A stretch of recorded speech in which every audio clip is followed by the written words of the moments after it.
Hello everyone, I welcome you all in our YouTube channel Hi-Fi Arjun Classes. In this video, we are going to discuss about chapter Solution, जो कि 12th class का पहला chapter है chemistry का। तो इस chapter में हम देखने वाले हैं कि सॉल्यूशन है क्या। तो ये पहला चैप्टर है हमारा। एक्चुअल में पहला चैप्टर जो है सॉल्यूशन है सीबीएसई बोर्ड में, और यही यूपी बोर्ड में शायद पहला चैप्टर कुछ और दिया गया है। पहला चैप्टर सॉलिड स्टेट उसमें कटा नहीं है, तो कोई बात नहीं, यूपी बोर्ड वाले सेकंड चैप्टर के उस पर पढ़ सकते हैं। इसको देखते जरा, पहले डिस्कस करते हैं सॉल्यूशन के बारे में। सॉल्यूशन होता क्या है? तो सॉल्यूशन एक क्या है? होमोजीनियस मिक्सचर है। Solution is a homogeneous mixture. तो पहली प्रॉपर्टी मिल गई हमें कि सॉल्यूशन होता क्या है। सॉल्यूशन एक होमोजीनियस मिक्सचर है जिसमें दो या दो से अधिक कंपोनेंट होंगे, व्हिच हैव टू और मोर देन टू कंपोनेंट। दो या दो से अधिक क्या होंगे? कंपोनेंट होंगे। By homogeneous mixture we mean that composition property are uniform, और इसकी प्रॉपर्टी क्या होंगी? यूनिफॉर्म होंगी। तो पहली प्रॉपर्टी है ये होमोजीनियस होता है। होमोजीनियस का मतलब क्या होता है? कि जिसमें विजिबल बाउंड्रीज नहीं होती। दूसरा है यूनिफॉर्म। यूनिफॉर्म का मतलब होता है बराबर मिक्स हो, मतलब थोड़े में जितना मिक्स पूरे में वही रेशियो रहेगा, तो उसे कहा जाता है यूनिफॉर्मली मिक्स। तो सॉल्यूशन क्या है? पहली प्रॉपर्टी होमोजीनियस, दूसरा क्या है? यूनिफॉर्मली मिक्स होंगे। अब इसमें दो चीजें दी गई हैं, इनमें क्या होंगे?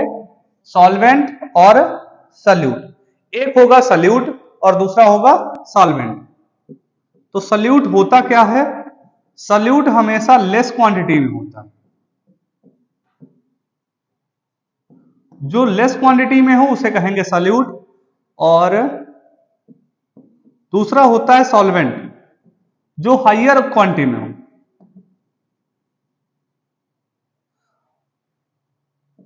जो हायर क्वालिटी में हो उसे कहा जाता है solvent.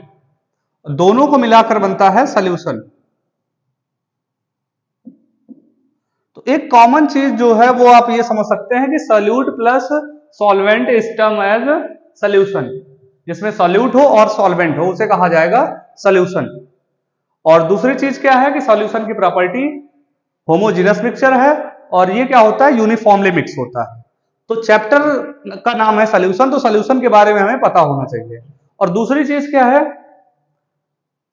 Solvent determine the physical state in which solution exist.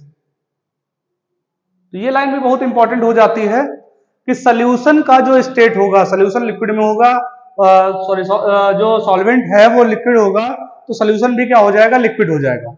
मतलब जो क्या कहते हैं, सॉल्यूशन किस फेज में एग्जिस्ट करेगा वो डिपेंड करता है सॉल्वेंट। और सॉल्वेंट क्यों करता है? क्योंकि ये क्या है? हायर अमाउंट में। तो जो ज्यादा अमाउंट में होगा स्टेट हमेशा उसी में रहेगा। तो सॉल्वेंट क्या है? जो हायर अमाउंट में होता है, और जो सॉल्यूशन के फेज को डिटरमाइन करता है या स्टेट को डिटरमाइन करता है उसे कहा जाता है सॉल्वेंट। और दोनों को मिलाकर जो बनता है उसे कहा जाता है सॉल्यूशन। तो इस लाइन में हमारी क्या कहते हैं, सॉल्यूशन की पूरी डिफिनीशन हो चुकी है। और एक और टर्म आया है यहाँ पे, बाइनरी सॉल्यूशन। यहाँ पे नया टर्म आया है बाइनरी सॉल्यूशन। बाइनरी आपने कंप्यूटर में भी पढ़ा होगा, या बाई और डाई पहले केमिस्ट्री में पढ़ चुके हैं। बाई का मतलब होता है दो, जिसमें दो कंपोनेंट होंगे, टू कंपोनेंट। जिसमें आपके दो कंपोनेंट पाए जाएंगे उसे कहा जाएगा बाइनरी सॉल्यूशन। तो इस चैप्टर में, इस क्लास में हम बाइनरी सॉल्यूशन के बारे में पढ़ने वाले हैं। तो बाइनरी सॉल्यूशन होते क्या हैं या सॉल्यूशन क्या होते हैं इसके बारे में पढ़ेंगे। चैप्टर में जाने से पहले कुछ चीजें जो इंपॉर्टेंट है, चैप्टर स्टार्ट होते होते जो चीजें इंपॉर्टेंट है उनको हम देख लेते हैं, क्योंकि चैप्टर स्टार्ट होने के पहले ही ये चीजें दे दी गई। और ऐसे टॉपिक क्या है कि इंपॉर्टेंट होते हैं एक नंबर में, या ऐसे क्वेश्चन हायर एजुकेशन में या हायर क्लासेस में एग्जाम में पूछ लिए जाते हैं। पहला जो है ब्रास। ब्रास तो आप लोगों ने पहले ही पढ़ा होगा, ब्रास, ब्रॉन्ज, ये सब पढ़ लिया होगा। फिर भी क्या है, रिपीट करते हैं, ब्रास होता क्या है। तो ब्रास जो है वो किससे बनता है? कॉपर और जिंक से। अगर ब्रास की बात करें तो कॉपर और जिंक। दूसरा आया है जर्मन सिल्वर। क्या आया है? जर्मन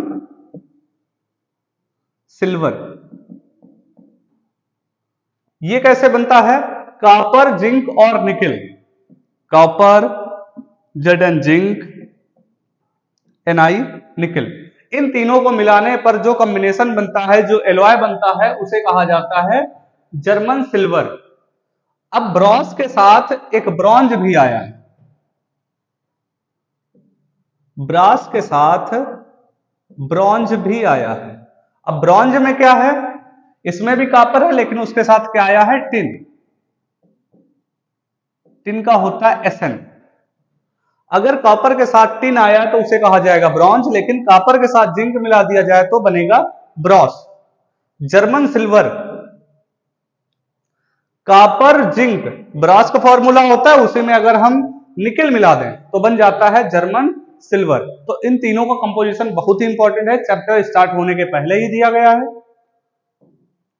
अगला कुछ और भी दिया है, पार्ट पर मिलियन, पीपीएम। पहले तो पीपीएम का फॉर्मूला आप याद कर लो, क्या होता है? पार्ट पर मिलियन। अब इसमें दिया गया fluoride ion in water prevent tooth decay.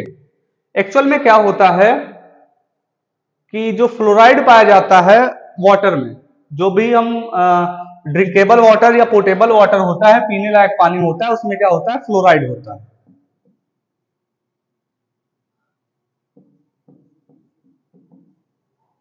Fluoride. तो इसमें कहा गया है in water prevent tooth decay. ये क्या करता है? टूथ डिके को रोकता है, दांतों को खराब होने से रोकता है। लेकिन अगर वही क्या हो जाए? 1.5 ppm हो जाए, 1.5 पार्ट पर मिलियन, 1 मिलियन में 1.5 से ज्यादा फ्लोराइड आ जाए तो क्या करेगा? यही जो है टीथ को मोल्टेन कर देगा, खराब कर देगा। And high concentration of fluoride ion can poisonous. और ज्यादा हो जाए, 1.5 से भी ज्यादा हो जाए तो वो बहुत ज्यादा पॉइजनस हो जाती है। जैसे sodium fluoride, NaF। Sodium fluoride किसमें यूज किया जाता है? रैट पॉइजन, चूहों को मारने के लिए। रैट पॉइजन देखा होगा, या क्या कहते हैं, कुछ लोगों के घर पे यूज हुआ होगा जहां चूहे ज्यादा हैं।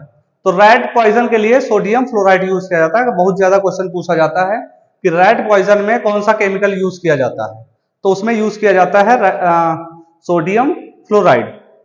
तो ये सारे जो इंपॉर्टेंट क्वेश्चन थे चैप्टर स्टार्ट होने के पहले ही आ गए। इसके आगे देखते हैं। टाइप ऑफ सोल्यूशन हमने देख लिया, और इसमें क्या है? Binary solution. बाइनरी सोल्यूशन में दो कंपोनेंट होंगे, एक सल्यूट होगा, दूसरा सॉल्वेंट होगा। कई बार सल्यूट एक से ज्यादा हो सकते हैं, लेकिन यहां पे हम क्या पढ़ने वाले हैं? Binary solution.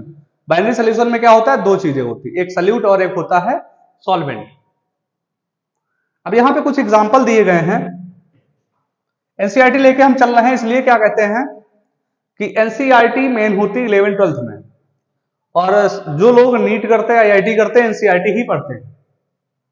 तो जरा इसको देखते हैं, इसको पढ़ेंगे कैसे और लर्न कैसे करेंगे।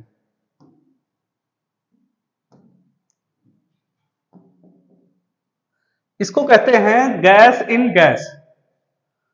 गैस को मिक्स किया गया किसी गैस में, लिक्विड को मिक्स किया गया किसी गैस में, liquid in gas, solid in gas. और ये क्या होगा? सॉल्वेंट होगा। अगर ये सॉल्वेंट जो है गैस है तो उसे कहेंगे गैसियस सॉल्यूशन। यहां पे अगर सॉल्वेंट क्या है? लिक्विड है, तो उसे कहेंगे लिक्विड सॉल्यूशन। अगर सॉल्वेंट क्या है? सॉलिड है, मतलब सॉलिड में कुछ मिलाया जा रहा है, तो उसे कहेंगे सॉलिड सॉल्यूशन। तो सॉलिड का भी सॉल्यूशन हो सकता है। ये चीज क्या है? बहुत ज्यादा इंपॉर्टेंट है, हो सकता है नहीं हो कई लोगों के लिए। अगर हम गैस में गैस मिलाते हैं, उसका एग्जांपल हो जाएगा ऑक्सीजन प्लस नाइट्रोजन। ऑक्सीजन और नाइट्रोजन को मिक्स करते। लिक्विड इन गैस, गैस में लिक्विड। क्लोरोफॉर्म, क्लोरोफॉर्म क्या होता है कि एनेस्थीसिया के रूप में यूज किया जाता है, बेहोशी वहोशी के लिए यूज किया जाता है। किसमें? नाइट्रोजन गैस में, N2 गैस में। क्लोरोफॉर्म का शायद फॉर्मूला होता है CHCl3। अगला है solid in gas, camphor in nitrogen gas. Camphor क्या है? कपूर। कपूर को अगर नाइट्रोजन गैस में डालते हैं तो वो एग्जांपल बन जाएगा सॉलिड इन गैस का। अगला हमारा है लिक्विड सोल्यूशन। लिक्विड में तो कॉमनली हम देखते हैं कि लिक्विड में कुछ ना कुछ हम मिलाते ही रहते हैं, तो गैस इन लिक्विड। तो ऑक्सीजन डिजोल्व इन वाटर, हमें पता है कि पानी जो हम पीते हैं उसमें ऑक्सीजन डिजोल्व होती है। या हम एक्वेटिक वालों को ले लें कि जैसे जो पानी में रहते हैं वो ऑक्सीजन का यूज करते ही करते हैं। लिक्विड इन लिक्विड, ये तो बहुत कॉमन एग्जांपल है, इथेनॉल इन वाटर। इथेनॉल क्या है? अल्कोहल ग्रुप का है, आप दारू को भी पानी में मिला सकते हो, कोई दिक्कत नहीं। अगला है सॉलिड इन लिक्विड, ये भी कॉमनली हम यूज करते हैं, ग्लूकोज इन वाटर। आप सॉल्ट इन वाटर कर सकते हैं, शुगर इन वाटर कर सकते हैं, कोई दिक्कत नहीं। अगला है सॉलिड सोल्यूशन, सॉलिड में कुछ मिक्स कर रहे हैं, ये इंपॉर्टेंट है आपको याद करने, कॉमन नहीं है इसलिए इनको याद करना बहुत जरूरी है। Gas in solid, solution of hydrogen in palladium, palladium का फॉर्मूला होता है पीडी, पैलेडियम में हाइड्रोजन गैस जो है वो मिक्स की जाए। लिक्विड इन सॉलिड, सॉलिड में लिक्विड डाला जाए। एमेलगम, ये बहुत ज्यादा आपको क्वेश्चन पूछा जाता है हायर उसमें, एमेलगम क्या होता है? मरकरी के साथ कुछ भी मिलाया जाए उसे एमेलगम कहा जाएगा। एमेलगम ऑफ मरकरी विद सोडियम, मतलब Hg और Na को मिक्स किया जाए तो ये इसका एग्जाम्पल हो जाएगा। किसका? लिक्विड इन सॉलिड, पढ़ना ऐसे ही, लिक्विड इन सॉलिड। सॉलिड और सॉलिड का एलॉय जो बनते हैं मोस्टली ऐसे ही बनते हैं, copper dissolve in gold, copper और गोल्ड। गोल्ड का फॉर्मूला होता है Au और सिल्वर का होता है Ag। ठीक है, तो ऐसे क्या है, इनको हम याद कर लेना। सॉल्यूशन के कुछ एग्जांपल हमें याद कर लेने हैं कि गैस में हम मिलाएंगे जब सॉलिड लिक्विड को, गैस में हम सॉलिड लिक्विड या गैस को मिलाएंगे, लिक्विड में सॉलिड लिक्विड गैस को मिलाएंगे, या सॉलिड में किस चीज को मिला रहे हैं, तो उसके एक एग्जाम्पल, दो एग्जाम्पल हमें आने चाहिए। अगला हमारा टॉपिक है expressing the concentration of solution. Solution जैसे बना है तो उसमें क्या, उसका कंसंट्रेशन क्या है, सोल्यूट कितना है, सॉल्वेंट कितना है, ये चीजें क्या है, एक्सप्रेस करने के तरीकों को कहा जाता है कंसंट्रेशन ऑफ सोल्यूशन। सोल्यूशन का कंसंट्रेशन, तो पहले तो हम लोग जो पढ़ते थे 8th 9th में, वो क्या था 10th में, कि एक हम पढ़ते थे डाइल्यूट सोल्यूशन, एक पढ़ते थे कंसंट्रेटेड। डाइल्यूट में हमने ये पढ़ा था कि वाटर कंटेंट जो होगा वो ज्यादा होगा, और कंसंट्रेटेड में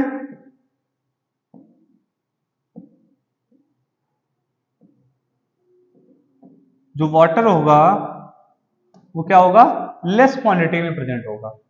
मतलब कंसंट्रेटेड क्या होगा, उसमें पानी कम मिला हुआ है, ज्यादा इफेक्टिव है। लेकिन वही क्या है, डाइल्यूट सोल्यूशन हम पढ़ते थे कि उसमें वाटर ही वाटर है, ज्यादा से ज्यादा क्या है, पानी है।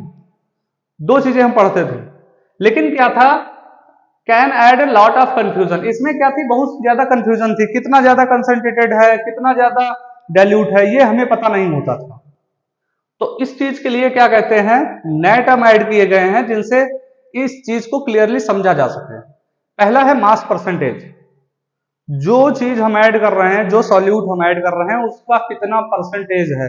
जैसे आपके मार्क्स आते हैं, आपने क्या कहते हैं एग्जाम दिया, 10th में एग्जाम दिया आपने, 11th में दिया, आप कितने परसेंट अचीव किए, 70%, 80%, वैसे ही क्या होता है, सॉल्यूट कितना परसेंट है उसमें, उसे कहा जाता है मास परसेंटेज। मास परसेंटेज क्या है, जरा देख लेते हैं।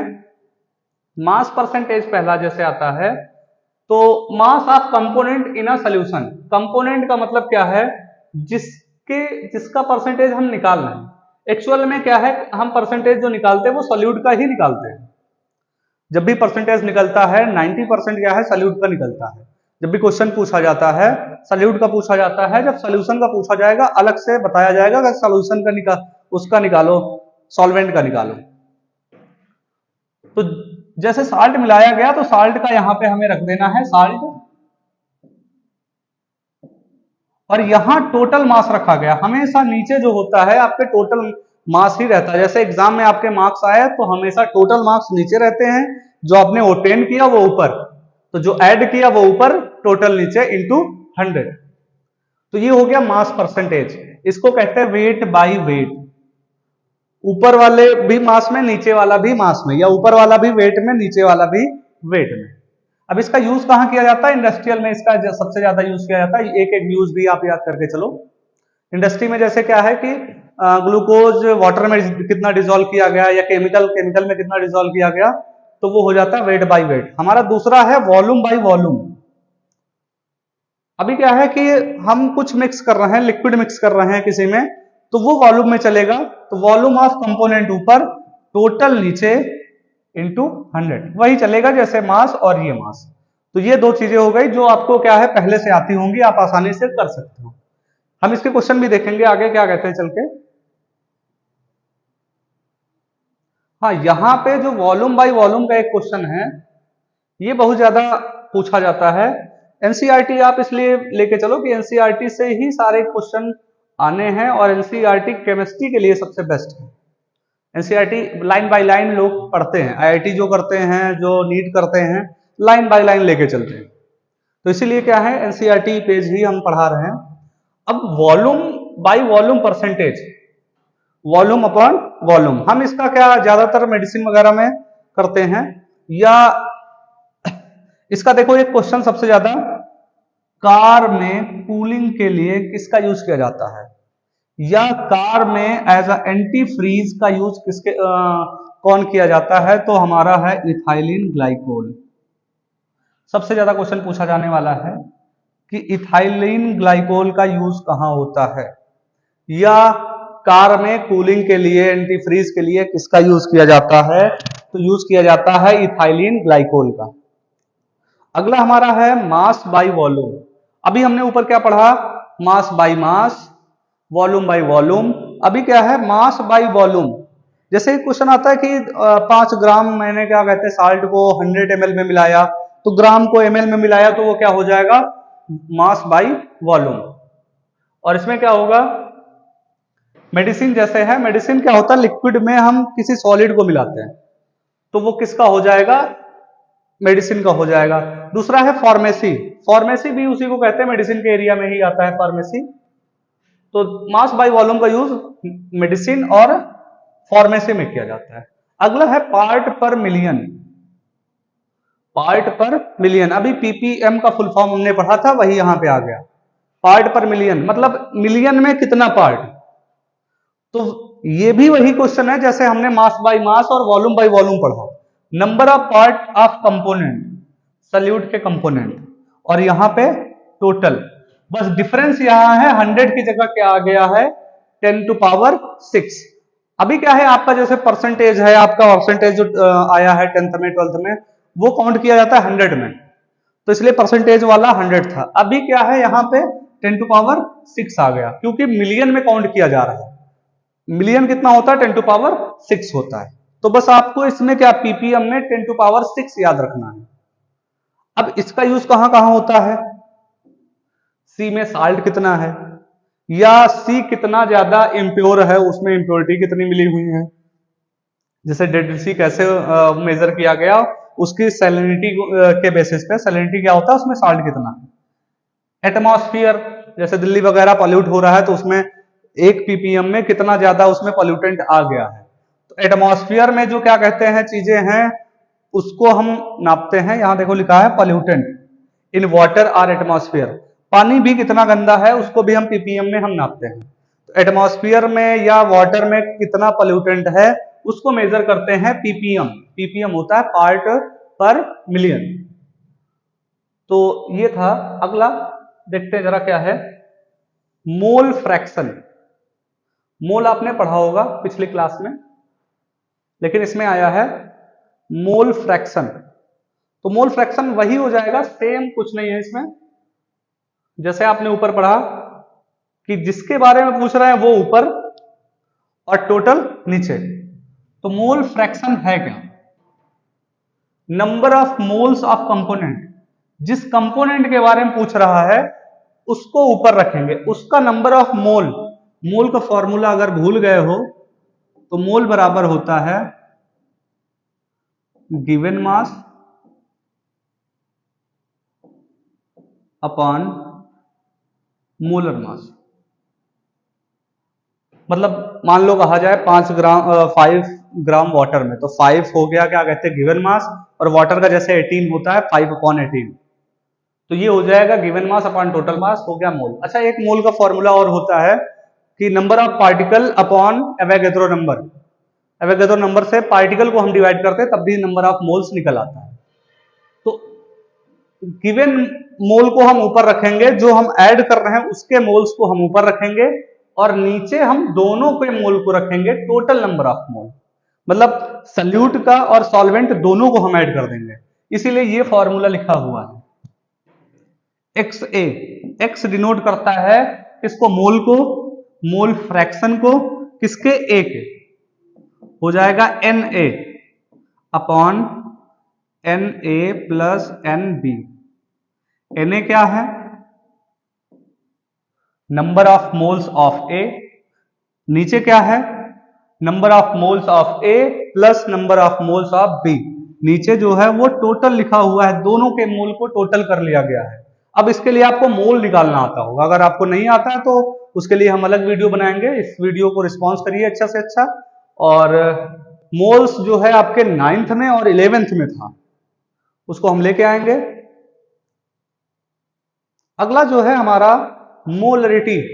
इस बात को ध्यान रखना है कि मोलरिटी, मोलरिटी जो है, नॉर्मलिटी, दो तीन सेम टॉपिक मिलते हैं, तो इसके लिए क्या है, कुछ ना कुछ कोड बनाना। जैसे अभी आप देख लिए, यहां लिखा हुआ है मोलरिटी और यहां पे है मोलरिटी, दोनों में हल्का सा डिफरेंस है, बस एक वर्ड का डिफरेंस है, और उस डिफरेंस को थोड़ा सा हमें समझ के चलना है। लिखा है मोलरिटी, क्या लिखा है, मोलरिटी। मोलरिटी होता क्या है, पहले तो हमें डिफिनीशन या क्या कहते हैं, हमें उसका फॉर्मूला आना चाहिए। दो में एक चीज याद कर लें, दूसरा बन जाएगा ऑटोमेटिक। अब कैसे होता है, molarity defined as the number of moles, number of moles solute of solute dissolve in 1 litre. किसी चीज का एक मोल लीटर में कितने हैं, क्या number of moles of solute, solute जो है वो कितना मोल है 1 लीटर में। हमेशा हम 1 लीटर में चाहे जितना दिया हो हम 1 लीटर उसको बना ही लेंगे। तो number of moles of solute, solute का भी हमने फॉर्मूला बताया, सॉल्यूट के मोल निकालने का क्या होता है, गिवन मास, जो मास दिया गया है, अपॉन मोलर मास।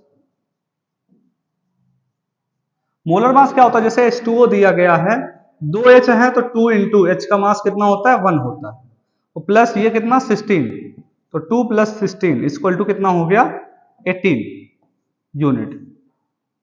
तो ये होता है इसका मोलर मास।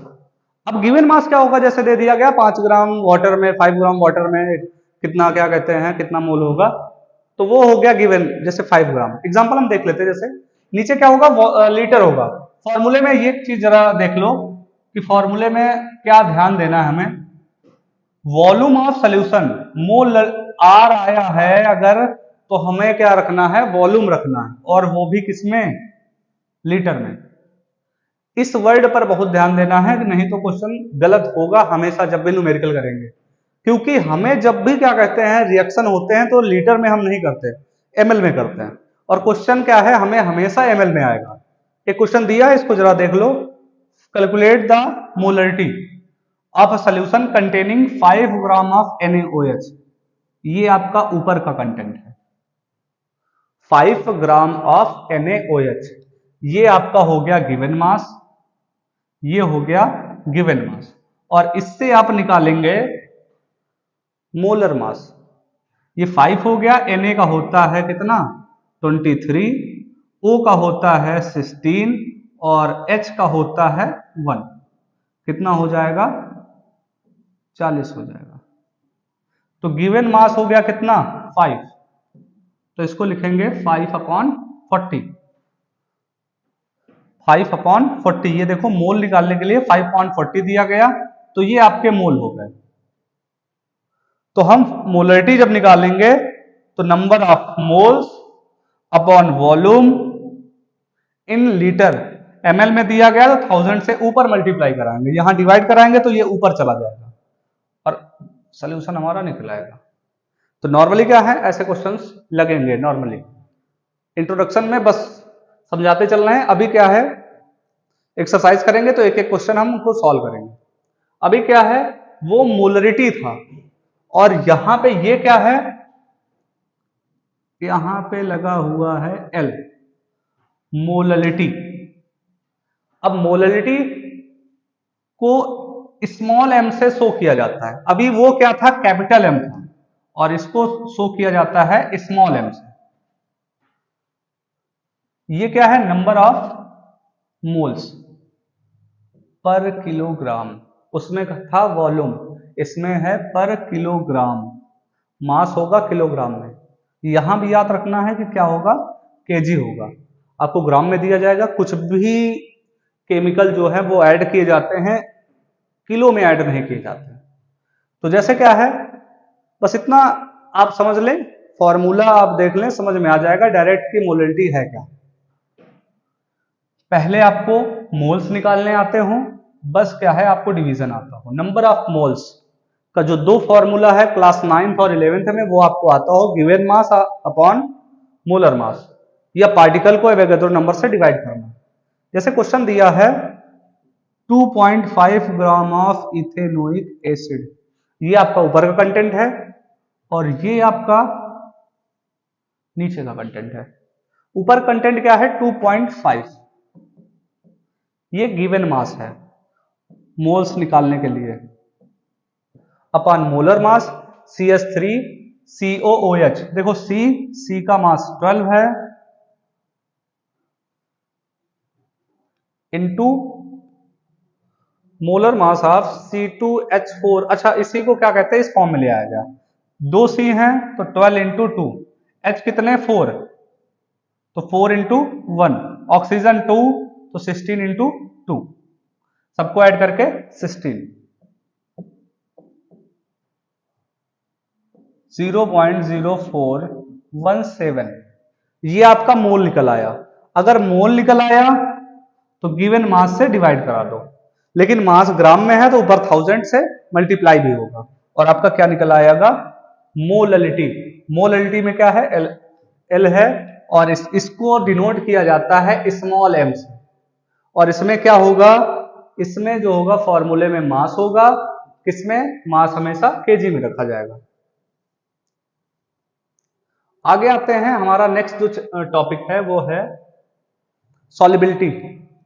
सॉल्युबिलिटी तो आपने पीछे सुनी होगी, क्या होती है सॉल्युबिलिटी। सॉल्युबिलिटी मतलब कितना कोई चीज सॉल्यूबल है।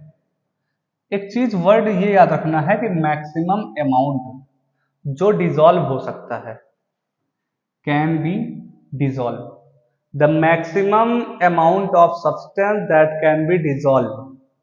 अच्छा, उसके साथ भी कुछ चीजें इंपॉर्टेंट हैं। मैक्सिमम अमाउंट तो क्या कहते हैं, 100 ग्राम में 37 38 कितना डिसॉल्व हो सकता है शुगर।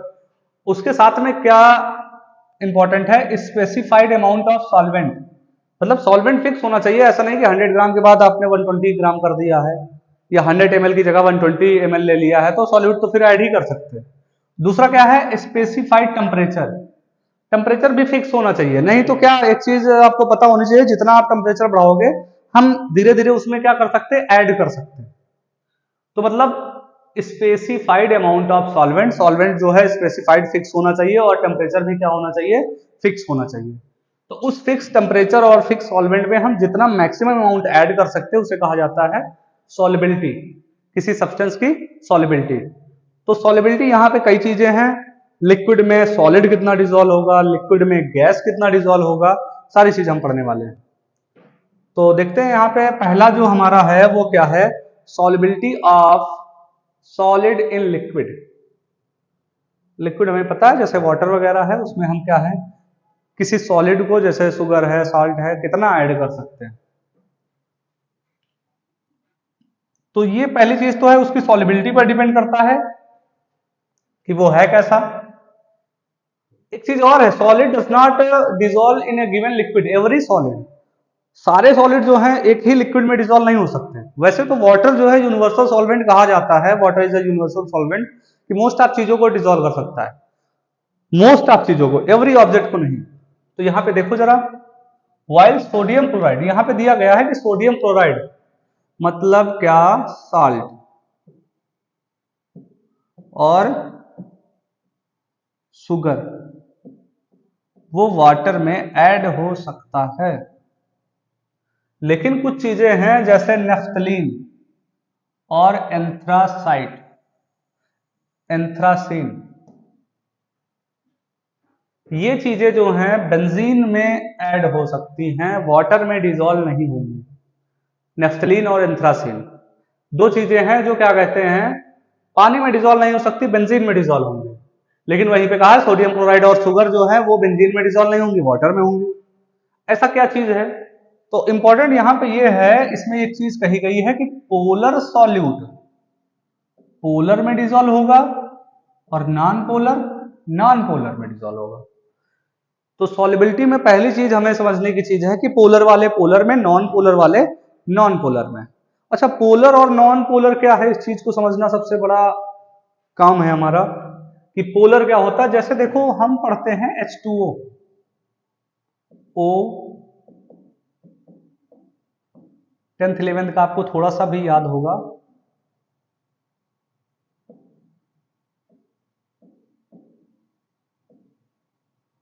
इसका फिगर कुछ ऐसे पढ़ते हैं H2O को, ठीक है।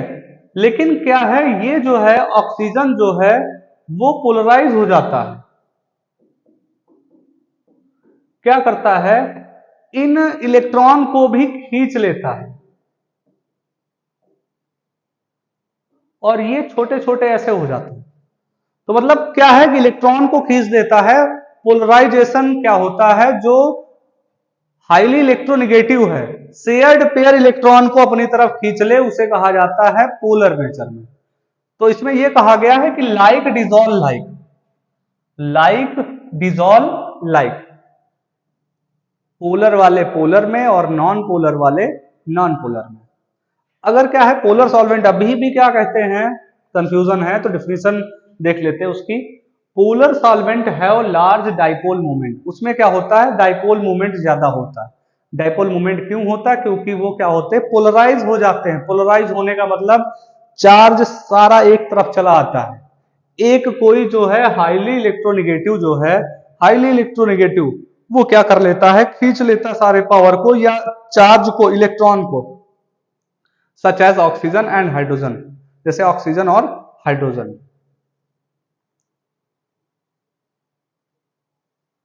तो ये प्रोसेस हो गया हमारा। उसके बाद देखते हैं जरा क्या है डिसोल्यूशन। डिसोल्यूशन वर्ड बना है डिसॉल्व से, तो कोई किसी चीज को डिसॉल्व करना उसे कहा जाता है dissolution. When a solid solute is added to a solvent, some solute dissolve and its concentration increase, this process is known as dissolution. तो डिसोल्यूशन वर्ड होता है स्टार्ट कहां से, डिसॉल्व से।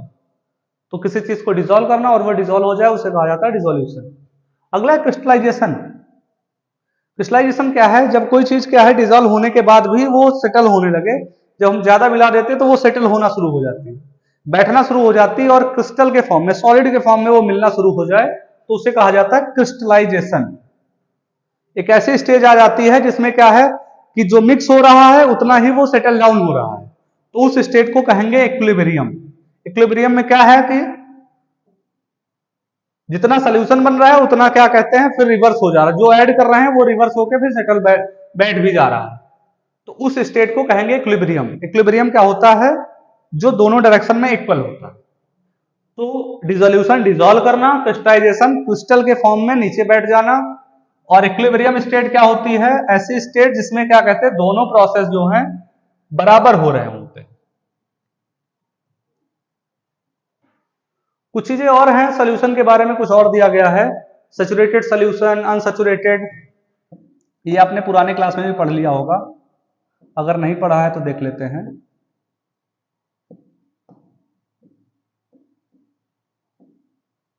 एक दिया है सैचुरेटेड सोल्यूशन, एक दिया अनसैचुरेटेड, थोड़ा सा टिक लगा दिया।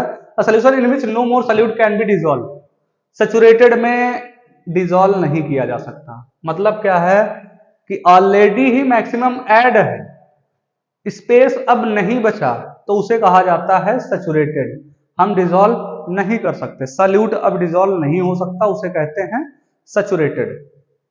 और अनसैचुरेटेड क्या होता है, अनसैचुरेटेड ये शेप बना, इसमें और अभी स्पेस है, हम अभी ऐड कर सकते हैं, अनसैचुरेटेड में ऐड कर सकते हैं। क्यों? क्योंकि अभी स्पेसेस हैं, मैक्सिमम अमाउंट अभी उसमें ऐड नहीं किया गया है, इसीलिए उसको कहते हैं अनसैचुरेटेड सॉल्यूशन। और यहां पे पूछा गया इफेक्ट ऑफ टेम्परेचर, टेम्परेचर का क्या इफेक्ट पड़ता है किसी चीज को डिसॉल्व करने में, टेम्परेचर का क्या इफेक्ट पड़ता है। तो इसमें ली चिटर्लियल प्रिंसिपल है। ली चिटर्लियल प्रिंसिपल होता क्या है एक्चुअल में, समझ लीजिए। इसमें यह कहा गया है एक्चुअल में टेम्परेचर का इफेक्ट ऑफ टेम्परेचर, टेम्परेचर जो है वो डायरेक्टली प्रेशर का तो नहीं होता, टेम्परेचर का डायरेक्टली होता है। ये आप ऐसे लिख सकते हैं, टेम्परेचर डायरेक्टली प्रोपोर्शन और प्रेशर आप लिख सकते हैं, कोई इफेक्ट नहीं करता। डायरेक्टली प्रोपोर्शन किसके, ली चिटर्लियल प्रिंसिपल के अकॉर्डिंग क्या है कि अगर वो क्या कहते हैं इंडोथर्मिक है, इंथैल्पी ऑफ सॉल्यूशन उसकी ग्रेटर देन 0 है, अगर कोई सॉल्यूशन है उसकी इंथैल्पी ग्रेटर देन 0 है। इंथैल्पी अगर आपको नहीं समझ में आ रहा है, आप ये समझ लीजिए कि इंडोथर्मिक का मतलब होता है अभी वो क्या कर रहा है, हीट एब्जॉर्ब कर रहा है और ज्यादा रिएक्शन शो नहीं कर रहा है। तो उसमें क्या होगा, जब तक आप टेम्परेचर बढ़ाओगे उसमें क्या होगा कि सॉल्यूशन जो घुलना है, सॉल्यूशन में घुलना है वो बढ़ता रहेगा, आप ज्यादा से ज्यादा ऐड कर सकते हो। लेकिन अगर वो एक्सोथर्मिक हो गया, हीट ऑलरेडी निकलने लगी और वो कन्वर्ट होने लगा, तो उसमें क्या है, सॉल्युबिलिटी शुड डिक्रीज। इंडोथर्मिक में इंक्रीज, एक्सोथर्मिक में डिक्रीज। और नॉर्मली अगर कहा जाए इफेक्ट ऑफ टेम्परेचर तो डायरेक्टली प्रोपोर्शन, टेम्परेचर बढ़ाओगे सॉल्युबिलिटी बढ़ेगी। लेकिन अगर इंडोथर्मिक और एक्सोथर्मिक की बात होती है तो क्या होगा, इंडोथर्मिक में इंक्रीज होगा, एक्सोथर्मिक में डिक्रीज होगा। यही है ली चिटर्लियर प्रिंसिपल। और प्रेशर का कोई इफेक्ट नहीं पड़ता, क्योंकि क्या होते हैं लिक्विड और गैसेज जो हैं हाईली कंप्रेसिबल है, कंप्रेस कर दो कोई असर नहीं पड़ेगा, तो प्रेशर का कोई इफेक्ट नहीं होगा।